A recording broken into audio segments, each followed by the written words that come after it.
Hello guys, and welcome to a new GTK stack tutorial. Until now we saw how we can basically create our stack widget. We saw when we clicked at those button, basically they are changing, and this behavior happens also very fast, which is different from our right here. As you can see here, it takes a little bit time and it is a little bit slower.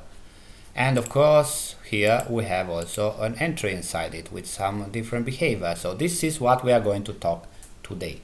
So sit back and relax. What do we need first to fix? We need some functions, and there are some functions very important for you to know. There are two functions which you need to understand now, and then we are going to talk about another two in this video. So the first basic one, it is the transition type. It is very important. It is right here. It says GTK stack set transition type takes two parameters. The first one is stack and the second one is a transition type. We are going to check it in a moment. And says set the type of animation that will be used for transitions between pages in stack. So available types include various kinds of fades and slides. So the transition type can be changed without problems at runtime. Very important for you to know. After you compile and run your program, you still can change this behavior, which is good, because this happens if you decide to let your user during application during the run of the application to change this behavior. You can let your user to do that, and you will see how we are going to do it ourselves as well. Anyway, we are not going to change it with the user interaction. We are going to change it with the help of a callback, but it is the same story. Whatever. Okay, so basically we need this function, and we are going to call it down here after the signal connect. And of course we need the first parameter. It is the stack. So I'm going to copy this one right here to be faster. And the second one will be the transition type. Let me see if it's working. Last time it didn't work. Yes, of course not working. I already noticed GTK4. So I'm going to run again the dev help. I'm doing this for you guys because the first thing first, GTK, the developer.gnome.org website doesn't really work fine with its search system. So for this you should better work with dev help. And now if I'm going to check the thing called a transition type, like this one right here, I'm going to find with no problems, you see. And we have it here. There are a lot of them. Just search use this its reference manual to see exactly what everything does, but I think it should be clear for you. So it says that these enumeration values describe the possible transition between pages in a GTK stack widget. Of course, the transition type, you will see it in a lot of other widgets, not just here, but you should better prepare yourself for this kind of name and information, because this is what we are going to use. Okay, so what we have here, we have no transition, we have a crossfade, we have slide to the right, to the left, up, down, and of course left and right. Slide up and down, wherever. So there are a lot of things which you can choose here, which you should check them if you need to work with them. Me, because I use code blocks, I already told you it is a good idea to work with, because it helps you when you don't find something or when you don't remember how it looks like. So just to show you again in this point, I'm going to use my mouse pointer over the function call right here, GTK stack set transition, and says I need a stack and I need a GTK stack transition type. So I only need to type this thing which you see right here. So watch, GTK stack transition type, transition type, and now because I type it, I can scroll and I can see them all. You see all of them right here. I'm going to choose only the, let's say, slide down, wherever, where it's slider right here. You see, double click and we have it. And now let me see what happens if I compile it and run it. Let me click on it. Bam. You see, now we have a transition, isn't it? Now they are really changing. You see, they are swapping. It's not the same like when you don't call this function, where you click it and they just disappear and appears almost instantly the other one. Watch. Bam, boom, bam. You see, this behavior we just change.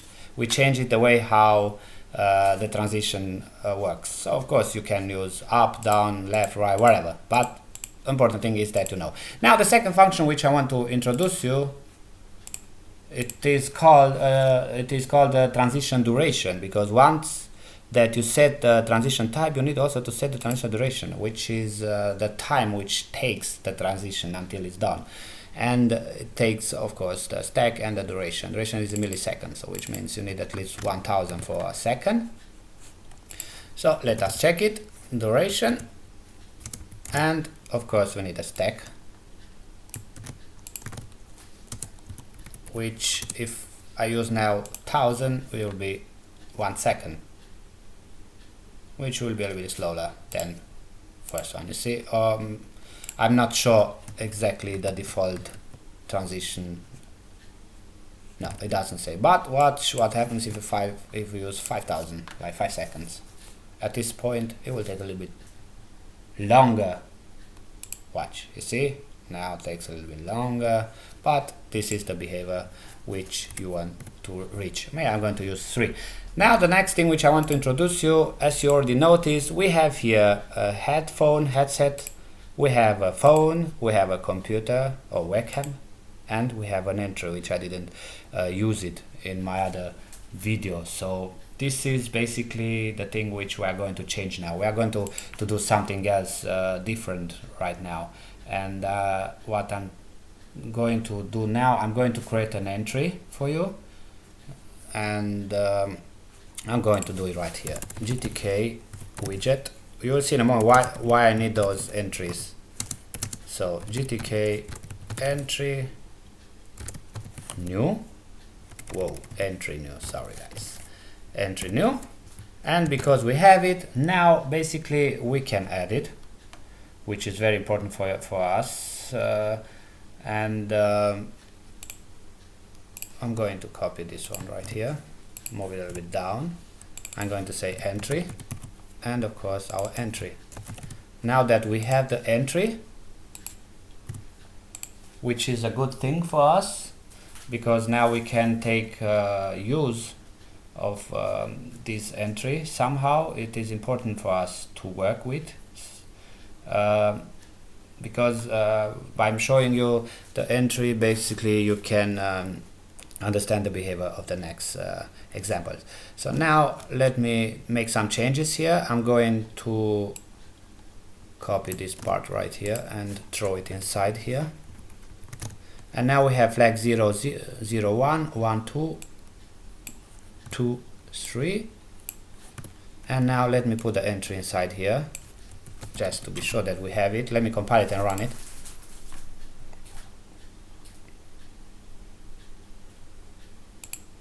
So we have a webcam, we have our headset, and we have the entry. Now watch something which is very important for you. Let me go back. When I switch from headset to entry, you will see that those widgets have the same size. You see, they are on the same size.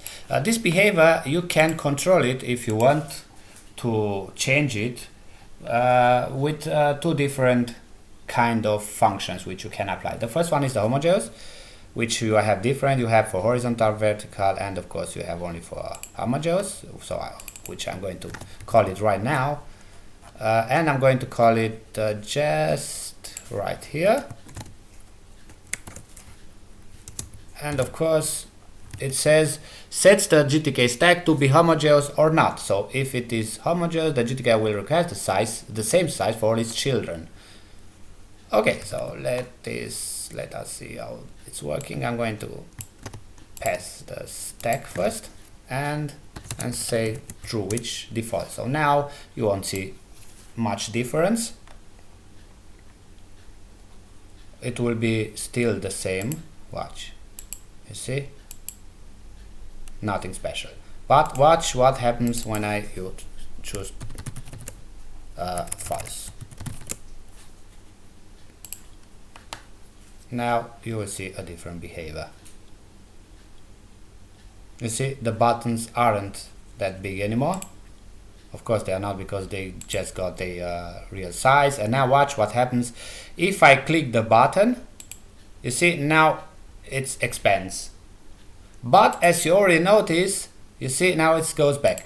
Once that you reach the entry widget, it expands not just the widget itself, but also the widgets which are involved with it together. So now when I hit the click button again, you'll see that the headset button will expand to the right together with the widget, you see? And maybe you don't want to have this behavior. If you don't want to have this behavior, there is another function which is very important for you to understand it, and it is called GTK stack set interpolate size, and says sets whether or not the stack will interpolate its size when changing the visible child. So if the interpolate size property is set true, stack will interpolate its size between the current one and the one it will take after changing the visible child. Whatever, it is so complicated. We don't need those shit. So I'm just going to call it. And of course, because it says it takes two parameters, the stack and the Boolean setting, which is true or false. I'm going to set it to true. Let's see what happens. I'm going to click 1, 2, and now when I'm going to click again, you see how it's expanding only the widget, the entry widget, and then I click again and goes all the way back. You see? Let me see it, show you again. When I click now, it doesn't expand the headset button as well. It stays on its main size. The only thing which is changing, it is the size of the entry which is coming out rightly. You see? So this behavior, you can reach it together with the GTK stack set interpolate size function. That being said, thank you guys for watching. If you like it, please subscribe, share with your friends and neighbors, and until next time, see you guys.